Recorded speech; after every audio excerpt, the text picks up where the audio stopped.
বাংলাদেশের দুর্ভাগা যে আমাদের সংস্কৃতিটা একটা ব্যতিক্রম। পাবনা ৫ আসনের সংসদ সদস্য ও রাজনীতিবিদ অ্যাডভোকেট শামসুর রহমান শিমুল বলেছেন, রমজান মাস আসলে পৃথিবীর সব দেশে জিনিসপত্রের দাম কমায়, আর একমাত্র বাংলাদেশ যেখানে দাম বাড়িয়ে দেয়। এ সময় Dhaka metropolitan police commissioner Mohammad Sarwar বলেন, ঈদ যাত্রায় যাত্রীদের নিরাপত্তা সহ সব ধরনের চাঁদা বন্ধ এবং ছিনতাইকারীদের বিরুদ্ধে কঠোর ব্যবস্থা নেওয়া হবে। শুক্রবার বিকালে গুলিস্তান, ফুলবাড়িয়া বাস টার্মিনাল সড়ক পরিবহন শ্রমিকদের আয়োজিত ঈদযাত্রা নির্বিঘ্নে, নিরাপদ ও চাঁদামুক্ত করার লক্ষ্যে মালিক শ্রমিক মতবিনিময় সভায় তারা এসব কথা বলেন। এই মতবিনিময় সভায় প্রধান অতিথি ছিলেন পাবনা ৫ আসনের সংসদ সদস্য অ্যাডভোকেট শামসুর রহমান শিমুল। তিনি বলেন, ঈদে মানুষের ভোগান্তি সৃষ্টি করলে তার অভিশাপে ধ্বংস হয়ে যাবে। দুনিয়ার সব দেশে এই পূজা পার্বণ, ঈদ এবং উৎসব আসলে জিনিসপত্রের দাম কমে যায়। মানুষকে বিশেষভাবে সহযোগিতা দেওয়ার জন্য জনগণের পক্ষ থেকে, সকল ইউনিটের পক্ষ থেকে একটা প্রতিযোগিতা তৈরি হয়। বাংলাদেশের দুর্ভাগা যে আমাদের সংস্কৃতিটা একটা ব্যতিক্রম। ঈদ আসলেই জিনিসপত্রের দাম বৃদ্ধি করে দেওয়া, ঈদ আসলেই বিভিন্ন হরেক রকমের আয় রোজগারের ব্যবস্থা করা এবং মানুষের দুর্গতি এবং দুর্ভোগ তৈরি করা, এইটা হওয়ার জন্য মানুষের দিকে অভিশাপ আসে। এ সময় ডিএমপি কমিশনার মোহাম্মদ সরোয়ার বলেন, সড়ক থেকে সকল লক্কর ঝক্কর বাসের বিরুদ্ধে আইনগত ব্যবস্থা নেওয়া হচ্ছে এবং সব ধরনের অপরাধ বন্ধে মাঠে থাকছে পুলিশ ও গোয়েন্দা। কোনো অবস্থাতে টার্মিনালের বাইরে বা সড়কের উপরে বাস দাঁড় করানো যাবে না। অননুমোদিত বাস কাউন্টার বা স্টপেজ করা যাবে না।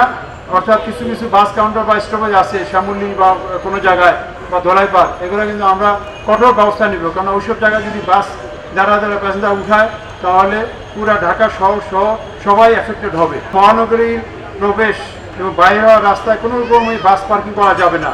বিআরটিসির বাস আমরা বলছি সংশ্লিষ্ট ডিপো হতে সংশ্লিষ্ট দিকে যাবে, অর্থাৎ গাবতলীর বাস যেন চিড়িয়াখানার দিকে না যায়। গাবতলী বাস টার্মিনালে যে বিআরটিসি ডিপো আছে বা কমলপুরের বাস যাতে রাজশাহী বা রংপুর দিকে না যায়। নির্ধারিত ভাড়া অতিরিক্ত বাস নেওয়া যাবে না, টিকিট নেওয়া যাবে না। এটার জন্য বিআরটিসি সহ আমাদের ডিএমপি রেজিস্ট্রেড কোড বা মোবাইল কোড মোতায়েন আছে। যাত্রীদের সাথে হয়রানি বা দুর্ব্যবহার করবেন না। নেশাজাতীয় দ্রব্য অনেকে সেবন করে বা ঘুম ভাব নিয়ে বা অসুস্থ নিয়ে গাড়ি চালাবেন না।